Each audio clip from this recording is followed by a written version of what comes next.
Hello, everybody. Welcome back to the Hippie Historian podcast. Today we have David from the YouTube channel Awen Spring.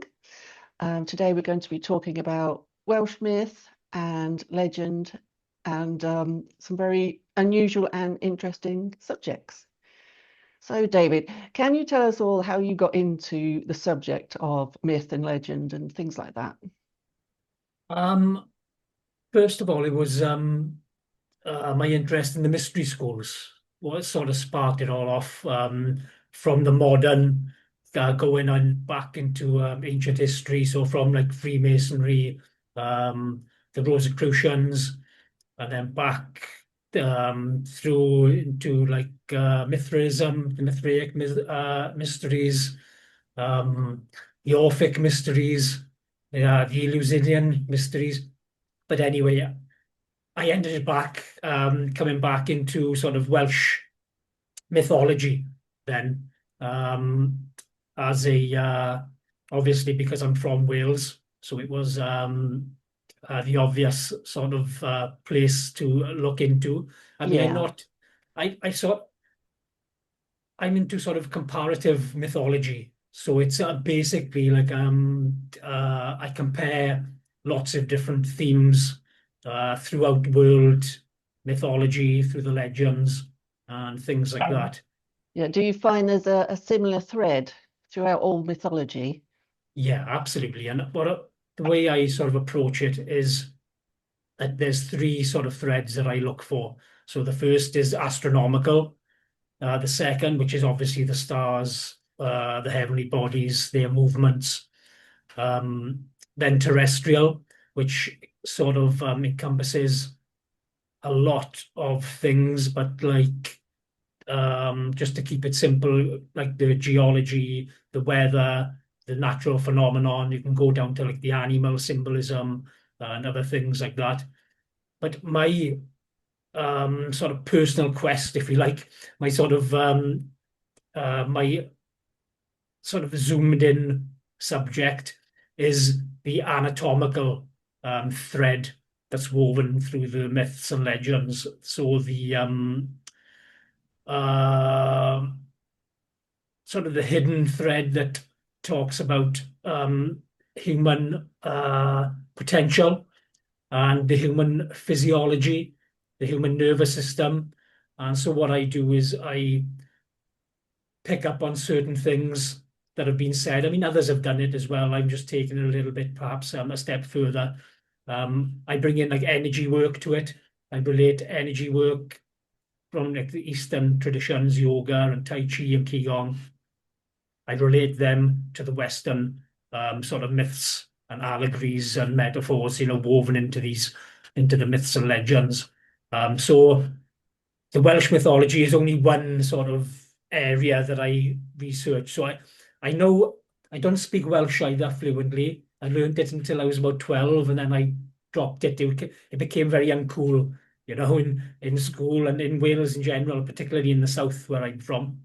Um, and so I dropped Welsh, but I picked up an interest for it later. So some of my Welsh is a little bit rusty, but I've got the general sort of uh, idea The- It's the of pronunciations, isn't it? You've got to get correct. yes, pronunciations. And what I Yeah. like try to do is go into the meanings of the etymology of the words and the meaning of it and break it down to its like constituent parts and then find out what those individual bits mean.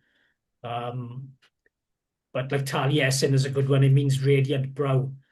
And saying the radiant brow, I connect to like the Aina chakra of the Vedic traditions. The all-seeing eye or the third eye, Mhm. Yeah. Aina chakra. But anyway, that's just one example. Um, but yes, so my Welsh is a little rough, but yeah, I've been sort of um, persistently following certain myths and legends like the Mabinogion and the Arthurian cycle for like about 5 or 6 years now, on and off, dipping in, coming back out, going into like Eastern mysticism, like the I Ching, the Tao Te Ching, and I practice Qigong as well, because this all started like with my health, basically. I was sort of on a health quest. So it was all about the parasympathetic nervous system, my lymphatic system, and I found Qigong really sort of useful and beneficial practice. And I was sort of going down two routes at the same time then. So I was going down the energy work route for my health and my well-being, and I was going down the mythological and comparative mythology route, and the two sort of come together, if you will. And so I obviously looked then into Welsh mythology and how can I bring this into Welsh mythology? Are there any sort of signs in Welsh mythology which shows that they were alluding to the potential of the human body then? And I found that yes, in my own opinion, that there is quite a heavy thread there.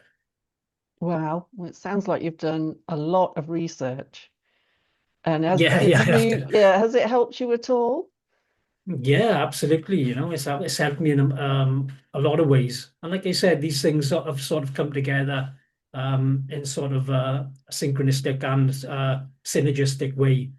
Um, the the myths, as far as I'm concerned, all of the myths from all world traditions. So that's like the Middle East, the Mediterranean, the Far East, India, Africa, South America, Central America, North America, all of Europe, Northern Europe.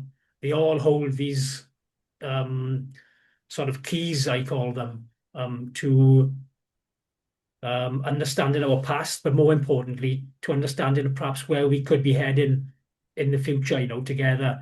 If we can get together and sort of work out these myths, that's why I see it as important that they're all protected, and um, each mythology and languages as well is another key. But yeah, it's absolutely helped me a lot um, in a number of ways.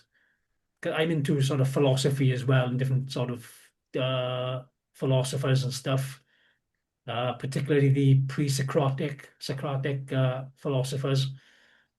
Um, but yeah, so it helps open the mind. But like I say, it's helped me physiologically, my nervous system, health-wise, lymphatic system clearing out. Uh, So yeah, I see it all as sort of one sort of large teaching. So the teaching about the heavens, the astronomical teachings, which a lot of people are zoning in on, really sort of focusing in on.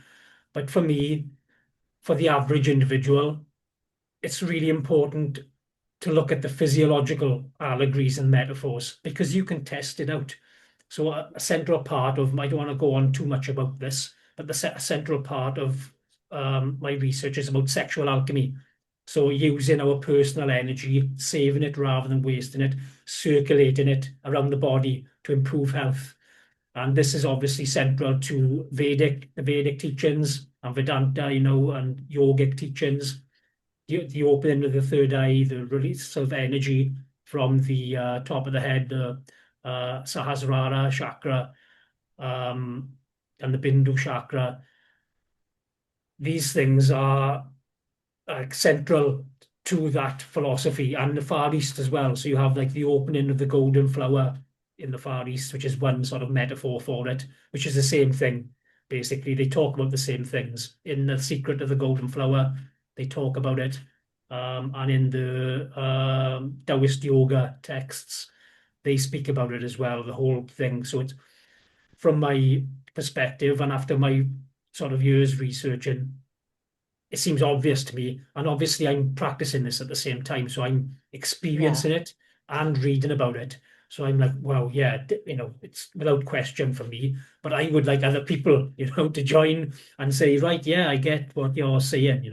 And I know there are people in sort of the energy work and internal alchemy sort of schools and places who are taking note of what I'm doing and what I'm saying, and seeing the same sort of thing. So yeah, it's all sort of merged in as one then. The physiological and the mythological. And like I say, it's important, I think, more important probably that people learn about the physiological allegories because they can experience in it and it will have a direct impact on their lives within like the space of a year. So, I think it's been really beneficial for me and I just would like other people to partake in it. Well, that's good. You spoke earlier about the Mabinogion. Yeah. Like you, I'm from Wales, but I left there as a small child. So if I mispronounce something, you'll have to forgive me. But I Mm. do go back to Wales as often as I can because, Yeah, I do it all the time, don't worry. yeah, yeah, I love Wales and I love the Welsh myth. The Welsh myth for myself has helped me reconnect with that part of me that I didn't really get as a child because obviously we moved to England.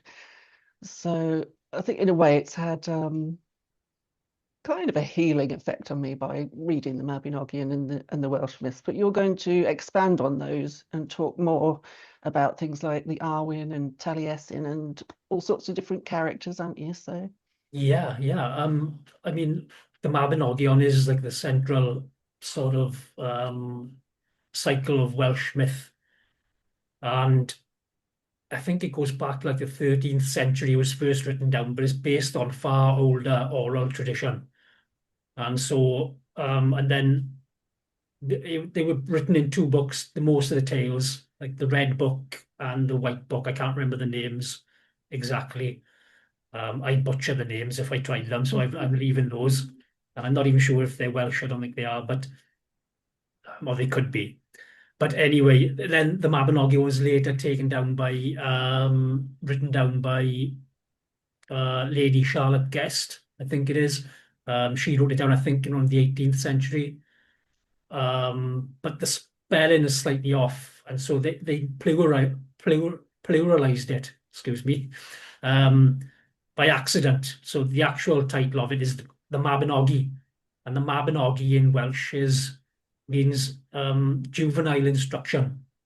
oh And right, I didn't know yeah, that. so it's instruction for the youth. So my interpretation of it is that it's actually a coming of age, a set of myths about the coming of age. So we've lost that practically in Britain, really. I mean, there's certain religious groups that still do it. So at the age of like around 12, when this puberty is starting, the children are given like more, or the young people are given more information. So as far as the Mabinogi is concerned, what I am suggesting is that this is like a coming of age set of stories where, as a child, you're just given the story as this basic form, a fairy tale, which is like whimsical and fantastical. But then at 12, at the coming of age, you're given the truth and the underlying meanings of it, the astronomical allegories, the terrestrial allegories, and the physiological allegories, which I zone in on um, in particular. And um, the reason I say that is because the word mabin means child in Welsh, or mab as well can mean child. But the term nogio means just to end or to cease. So basically, mabin nogio means the end of childhood, All right, the sounds cessation of quite sad. childhood. Yeah, so that's the way I have interpreted it. Yeah. And those are two genuine words, and I've got them from the old Welsh dictionary that I use. It's like 1836. It's not Middle Welsh, but there's a lot of interesting words in there that are no longer in any modern Welsh dictionary. So Wow. yeah, so I interpret the Mabinogi as like a coming of age set of stories of the Welsh tradition. And so they are, it is broken up into four main stories, I think four branches, they call it. The first is about Pwlch and Rhiannon. So Pwlch goes into the other world and it comes back out, changed after doing certain, carrying out certain tasks. The second one is Bran, the Blessed, and Branwen. That's another interesting one. The third is Manawydan, I think, and Pryderi, which is like a continuation of the second branch. And then the fourth is about math, I think. Math and Gwyddion and his two brothers. And they have Cleo, Giffes, and Dylan, Eildon, I think. But anyway, there's four main branches of the Mabinogi. And one of the ones I have sort of highlighted in my posts and in the book I've written is that is Pwlch, the first one. So Pwlch is out hunting. He's a prince of Dyfed, and he goes out hunting one day, and he comes across some hounds, I think, barking, white hounds, and like white animals are a symbol of the other world, basically the Welsh sort of um, not heaven, but spirit world, or yeah, other world, I suppose, is the best way to Is say it. that is Something that called beyond. a noon? Anun, that's it. Yeah. Yeah, Anun. So he comes across these hounds who are hunting a stag. I think they've made the kill, if I remember rightly. Again, this is all most of it from memory. I tried to brush up today, but yeah, it's from memory, most of it. But he meets Arawn then, and Arawn is the king of Anun, the other world. Some people conflate him with Gwynab Nudd. I do as well, personally, because there's a lot of similarities there. But I won't complicate things here. So anyway, Pwlch and Arawn get the talk in, and then they decide, or Arawn asks Pwlch to swap places with him for a year. So Pwlch goes to Arawn, and goes to Anwn, and Arawn goes to Dyfed to take over Pwlch's place. But while Pwlch is in Anwn, he has to sleep chastely next to Arawn's wife for a year and a day. And that's one of the major sort of things. So he completes that.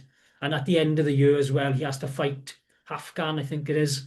And he has to slay him with one strike, but hold off from a second. So again, is showing discipline and, restraint. So he completes the year. And it's a magical sort of year. So he's been transformed. Also, time is sort of different. So the year and a day spent in Anwn by Pwlch isn't quite that long, in Dyfed, because things haven't changed that much. So it's a magical sort of transformation then, and a magical experience. But when Pwlch comes back, Arawn rewards him then. He's called Prince of Anwn, I think, or something like that, or Lord of Anwn. Pwlch gets the title. But one of the major sort of things that Arawn is sort of builds the relationship on, and the foundation of it is that Pwlch has stayed chaste then while sleeping with his wife. And so that's like, for me, that's like a massive flag, It's like, yeah, this is what it's about, because obviously chastity is a massive part of the Arthurian cycle as well. The Green Knight and things like that. Gwalchmai, I think it is, the Mayhawk, the knight who fights the Green Knight. But that, again, is a year's chastity involved there. So yes, and then later, Pwlch then meets Rhiannon, who is like a maiden from the other world, a princess. So he meets her, and they get married. So from in my sort of interpretation of it, that's a reward for Pwlch. So it's like a connection then with the feminine nature of the other world, of the spirit world. I connected to nature herself. So Rhiannon, I connect to nature herself. So after spending that year chastity, of chastity in the other world, he's rewarded then with that deep connection, that marriage, sort of like how Christ is married to Sophia in the Gnostic teachings. So that is All like right. called No, the I've never heard of that. yeah. So there's lots of layers. This is it builds on different traditions. So for me, that shouts out, yeah, this is what it is. It's that connection with the divine feminine after spending time, a certain amount of time being chaste. Awakening your nervous system. I won't go into the physiological details or the energy work details, but yeah, so that was a massive one for me. Um, and the another one is um, the the second branch. Oh no, what I was going to say as well is about Rhiannon. So Rhiannon, she can speak with the birds as well. It's alluded to in um, uh, different stories. So it's not actually in the first Mabinogion, but I think um, it's in other um, stories from the overall set. But she can speak to the birds. It's, Adara Rhiannon, I think it is, the Rhiannon's Mm. birds. All right. And so this is another motif then that runs through different traditions, the language of the birds basically. This is how I interpret it. So Pulch has a connection with the divine feminine goddess, because Rhiannon means goddess in Welsh, basically. Rhian is like a maiden. Uh, um, Rhiannon is like a goddess. Um, and so he has this connection with the goddess, who has the connection with the birds, which brings in the subtle language of the birds, then, which is carried on then in the second branch, which is Bran and Branwen. So this connection with the birds, because Branwen is captured by the King of Ireland. Well, she's not captured, she's married to him, but held hostage. And then she has to use a starling. She speaks to the birds, and the bird goes and tells Bran, blessed, and his retinue then to come and save her. But this is another sort of theme then that carries on through particularly northern sort of myth as well, because the same thing is in the Norse and Germanic traditions, mythology of Siegfried, um, who kills the dragon Fafnir, and then he takes the heart for the dwarf. I think it's Reagan. I'm not sure. I might get that wrong, but he's cooking the heart for the dwarf, and he gets the blood. The hot blood goes in his mouth, so he tastes it. But so that he gets the magic then of the Oh, dragon's okay. blood. Yeah. And Yeah. what happens is he can talk to the birds, and the birds warn him about the deception which is going on in the background.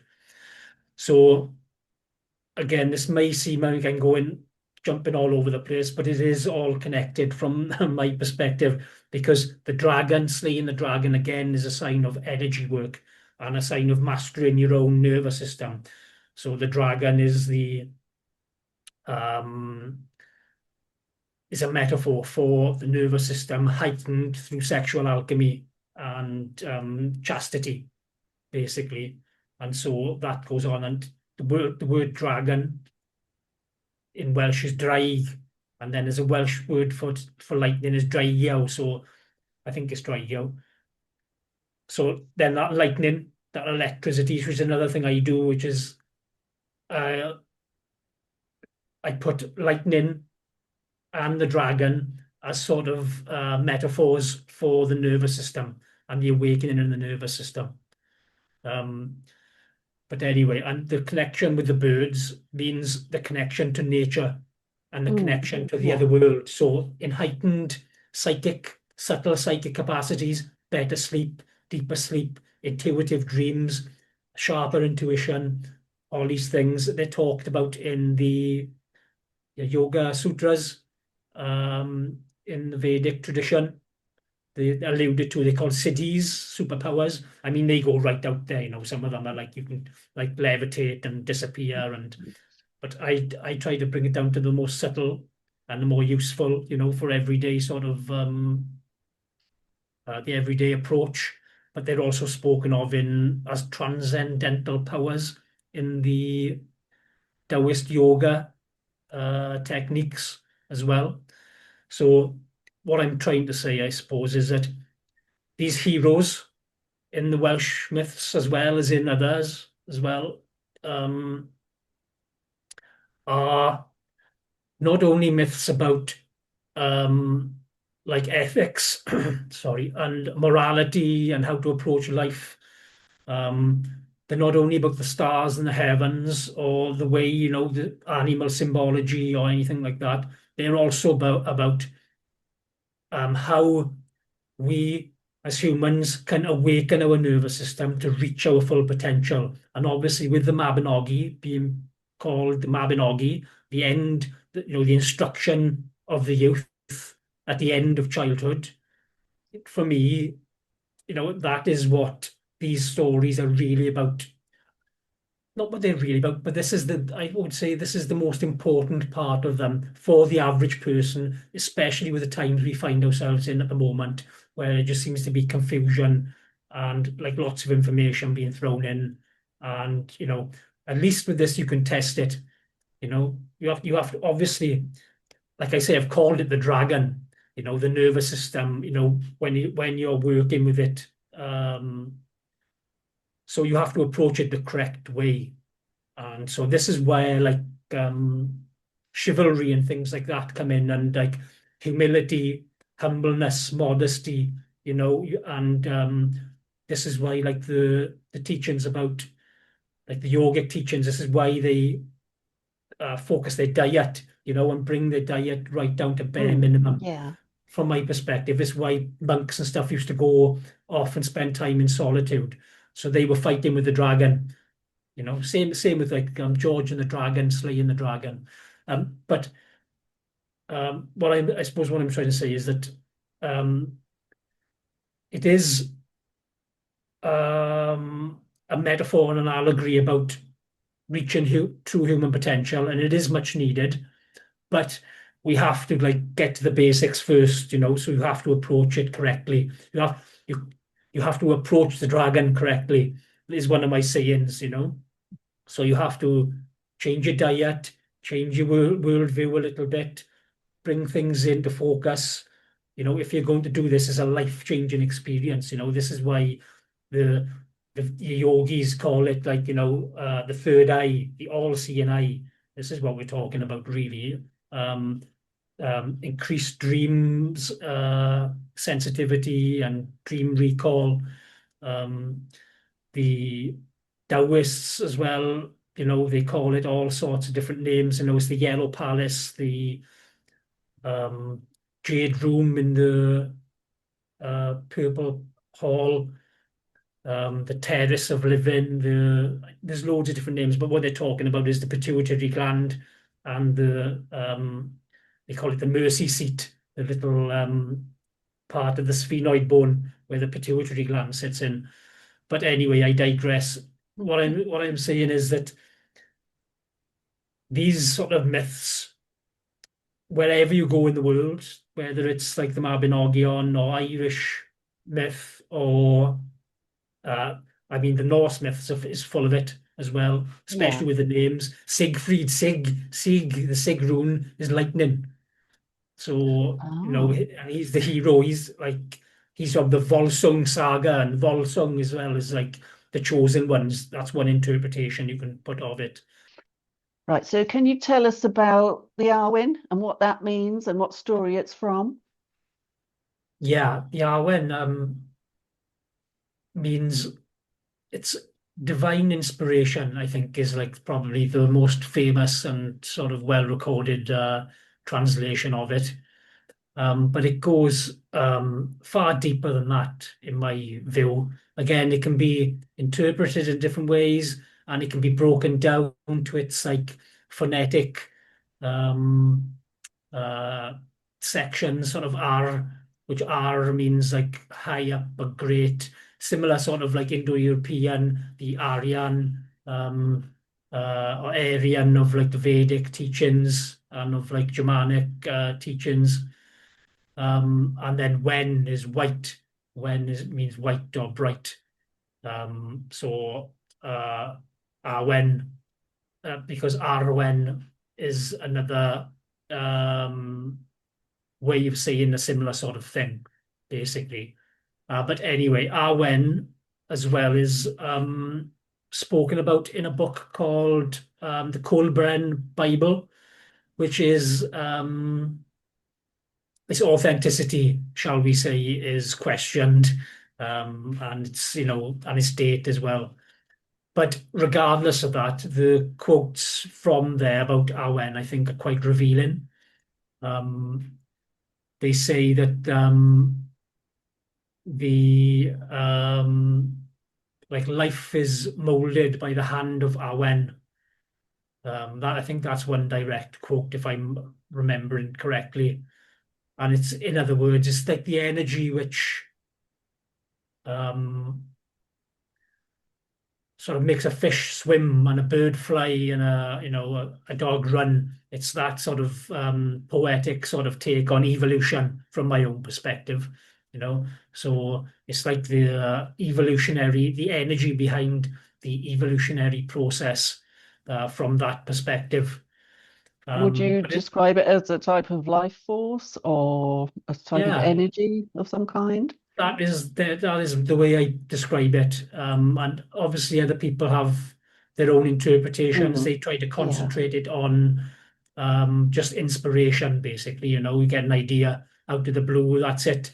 But from the sort of ancient perspective and from like medieval and like the 18th and 19th centuries even, to them it was a deeper sort of fundamental energy and power that pervades the whole universe, basically. Same as like chi or prana or anima of the Latins and the ond of the Greeks, like the breath, because Arwen is inspiration, but Arwen also relates to the breath and to the wind. And the breath and the wind are like, the aurora as well as another one, or aura that relates to the breath of the wind. Anima, where animal comes from, that relates to the breath or wind as well. There's loads of sort of connections to the air and to the wind and breath, but to the life force as well. And so, yes, Arwen definitely connects to, from my perspective, you have to say this, it's the life force, the underlying energy. In Welsh mind, there is another word which is more commonly used, and it's nwy. So it's NWY, nwy, which is like the energy, which is the life force, sort of. Yeah, so Arwen's got a really interesting sort of background, backstory to it, and it enters the Mabinogion in the I think I think it's in the Mabinogion, the myth of Taliesin. And so Taliesin is another one. Taliesin is like a deep story from my perspective, isn't it? Some people will just say it's just a story and that's it.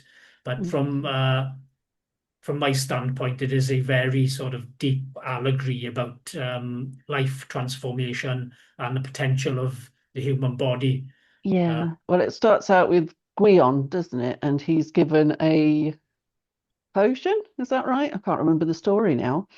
yeah, he's But the tasked with potion the witch made is supposed to be Arwen, which he drinks, or that's it. something. I Yeah, can't remember the exact story, but he turns into, well, does the witch give birth to him as Taliesin? I can't remember. yeah, yeah. There's a whole backstory to it. Yeah, so he's tasked with stirring the cauldron of Ceridwen, which is That's it. like you say a witch. She's a goddess, Goddess, basically, that's and it. she's a Yeah. goddess, and she's mortified by her son, who's not very nice in all sorts of ways. So she's like decided to make this potion of Awen, and it's like all done certain times because this is all important. The phases of the moon. She goes by the phases of the moon. She picks herbs. So it all feeds into the story of like how to awaken your potential. But she needs someone to stir it. So she gets this young lad, which is like you say, Gwayon Bach, which in Welsh can be interpreted, and I know some people would argue against it, can be interpreted as little knowledge. So for me, it's like basically similar to the story of Prometheus and Epimetheus,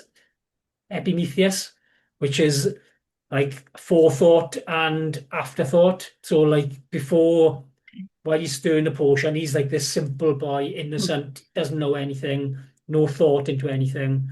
But he stirs the potion. Oh no, he feeds the fire, sorry, with wood, which is important allegorically, because the fire is a symbol for the belly as well, same as the cauldron from Taoist teachings.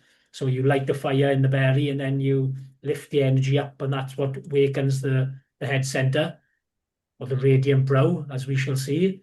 But there's a blind man, sorry, has to stir. Mordoff or something. I can't remember the exact name. He has to stir. Gwion Bach has to feed the fire. And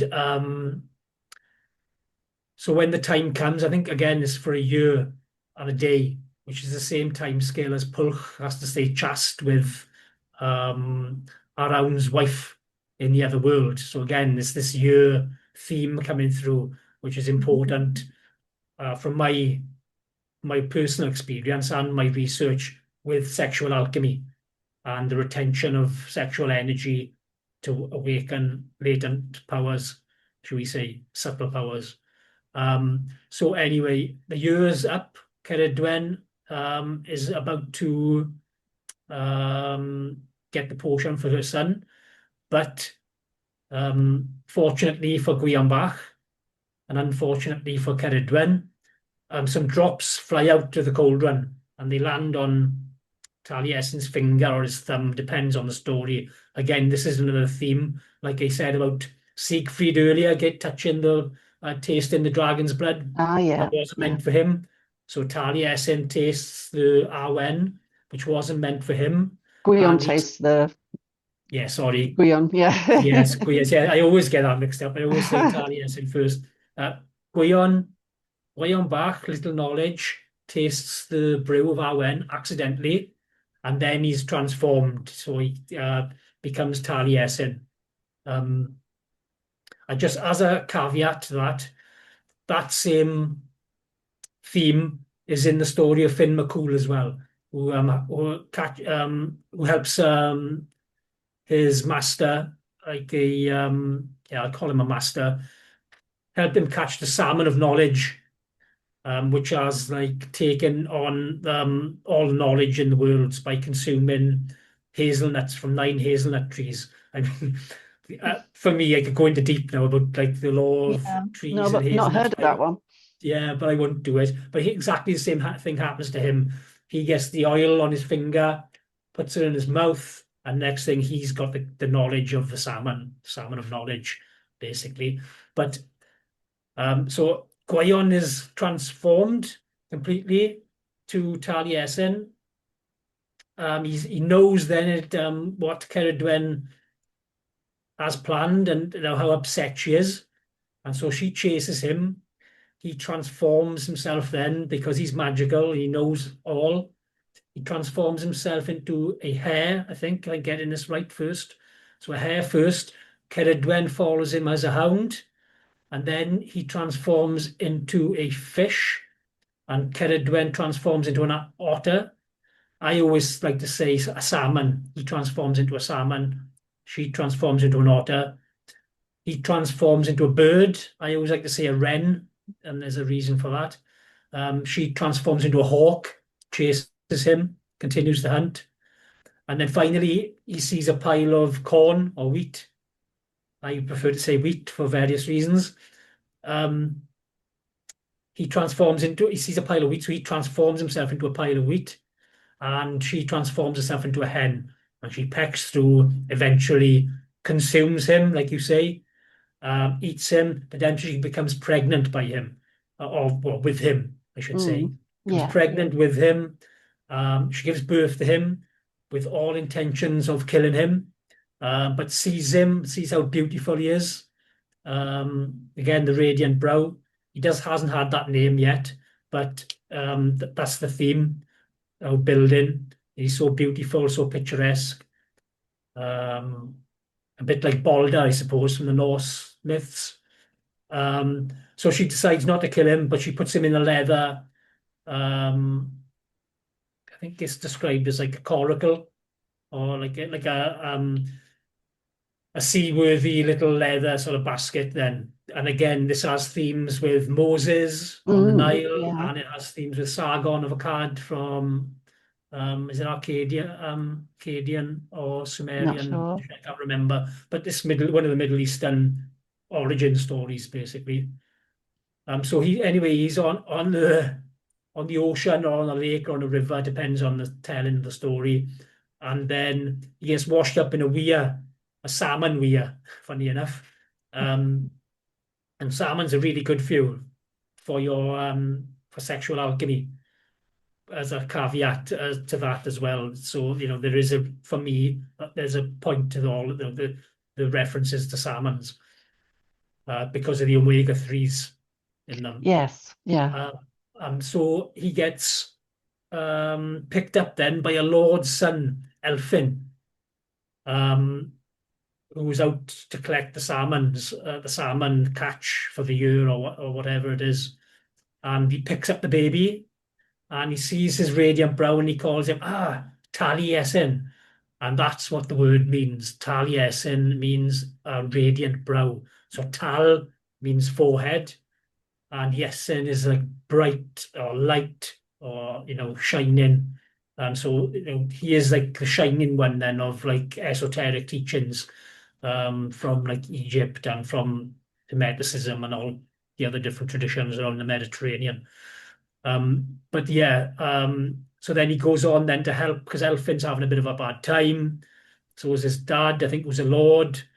They end up he ends up speaking as a baby, coming out with this poetry, because Taliesin is an actual bard from the 5th or 6th century as well. Yeah. So there's a bit of a mix up between like his poems and who Taliesin is. It's like Taliesin is basically based on him. But I think it's all interwoven anyway. I don't take any sort of anything written down as concrete, really. I think you have to use your sort of intuition a little bit and your insights. But anyway, Taliesin then improves, obviously, Elfin's life, and I think he becomes king in the end, because he goes to the court, and he's in trouble first. He gets put in prison, but then Taliesin comes out and beats all his bards, sort of like Moses beating the priests of the Pharaoh, in like a poetry and bardic competition, and then it all sort of works out then. And interestingly, Elfin's dad is Gwaithon, I think it is, and Gwaithon is the mythical ruler of Maesgwyddon, which is like the Welsh Atlantis, basically, off the Welsh coast. That's another interesting sort of connection then, the Taliesin and to like the Welsh version of Atlantis. But yeah, so Taliesin, the radiant brow, obviously is really sort of interesting for me, because again, we have the whole awakening of the third eye in the Taoist and Vedic traditions, the raising of the creative energy. I call sexual energy creative energy as well, as in like the creative energy that, well, the same as Awen. I could call it Awen. So the same energy that goes through the universe is the same energy we have in our bodies. I relate it to bioelectricity, basically. And that's been proven now to a degree with like epigenetics and things like that. But I won't go too far down that rabbit hole. But yeah, so Taliesin, radiant brow, the Aina chakra of the Vedic teachings, the Siddhis, superpowers, connections, deeper insight, clarity of mind, sharpness, improved health, improved well-being, improved cognitive abilities. So it all sort of marries in then to the tradition of Taliesin, but not only that, into like the tradition of Siegfried, like I said, with the dragon, with the electricity, with the language of the birds, the connection to nature, the heightened nervous system, and then the connection with the language of the birds can go on to the Rhiannon and Pulch and his reward for saying chast over, the year's period. Taliesin fed the fire for a year, and with Finn McCool then as well, the salmon of knowledge as well. Mm. For me, it's all the same thing. It's all relates to the same thing. I'm picking out particular parts of these myths, for this reason, to relate Yeah. it to the physiological allegory, because it can help people physically and spiritually. So is it like the raising of the Kundalini? Is that the sort of That's thing? exactly it. So Yeah. the raising of the Okay. Kundalini is the causes the opening of the inner eye, and it's a metaphor. It doesn't mean anything's um, it doesn't mean there's an eye in the head. It means that there is a release. I mean, how far should I go? There is a release of fluids once you have this like bioelectrical sort of awakening. The energy raises. You can feel it, and then there's a pressure in the forehead because we have sinuses here. We have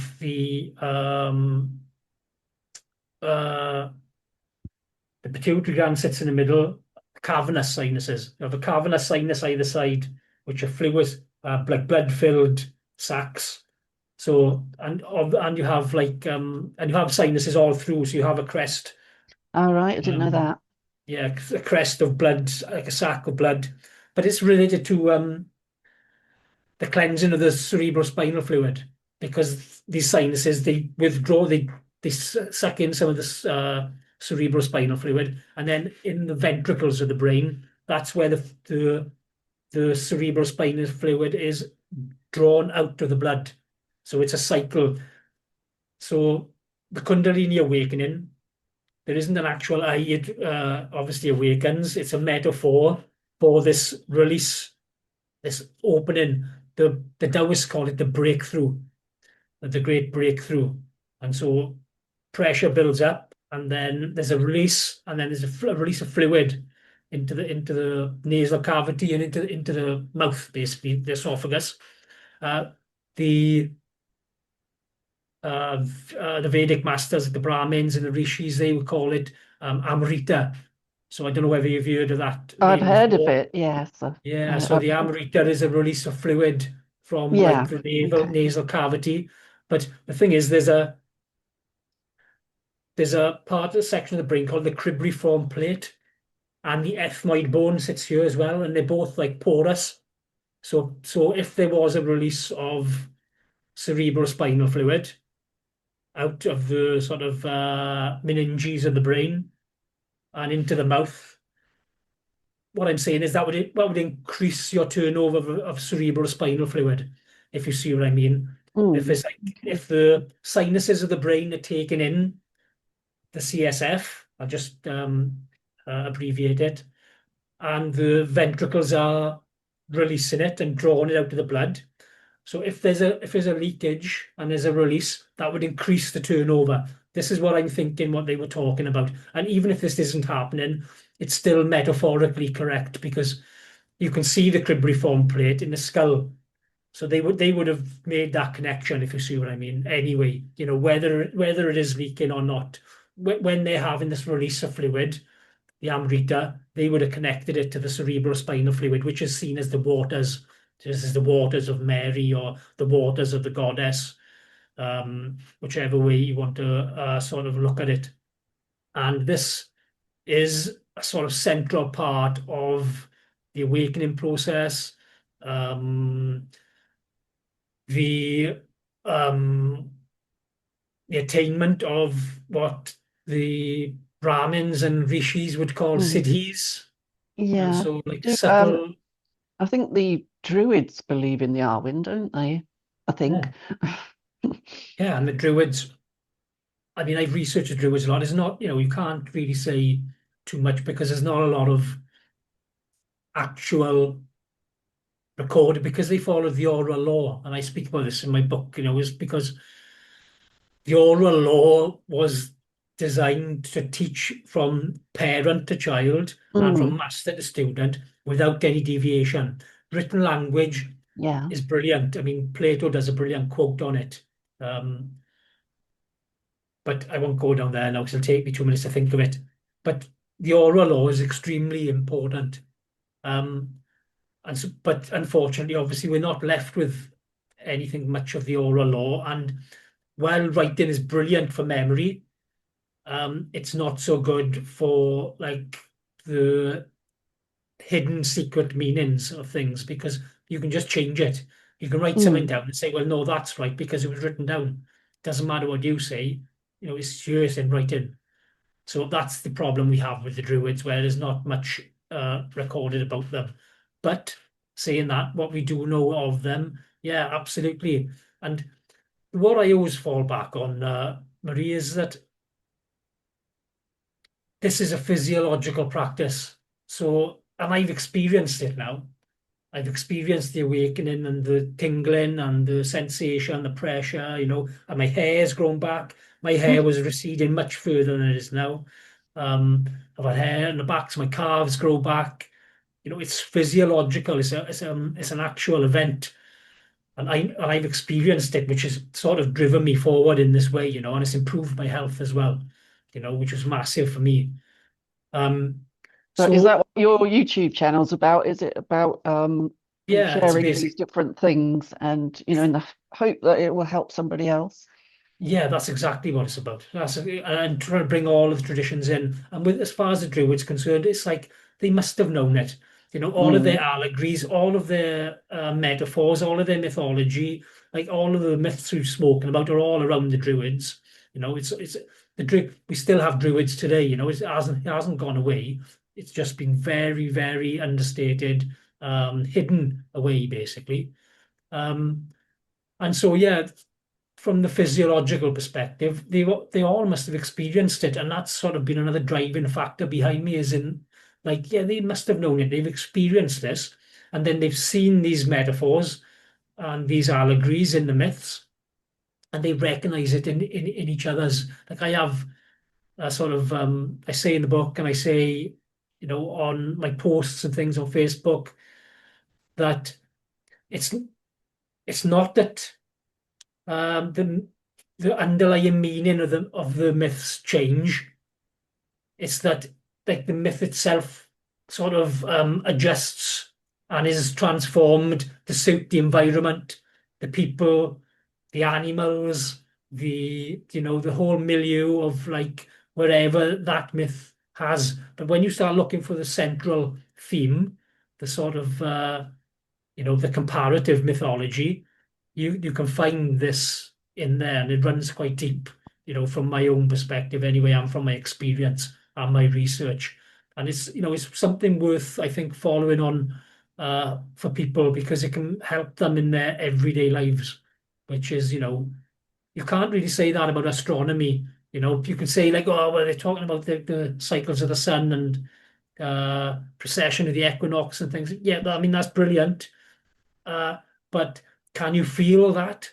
Can you experience it within like a space of a year? No. Can you feel this and experience this within the space of a year? Yes, but again, you have to approach it safely.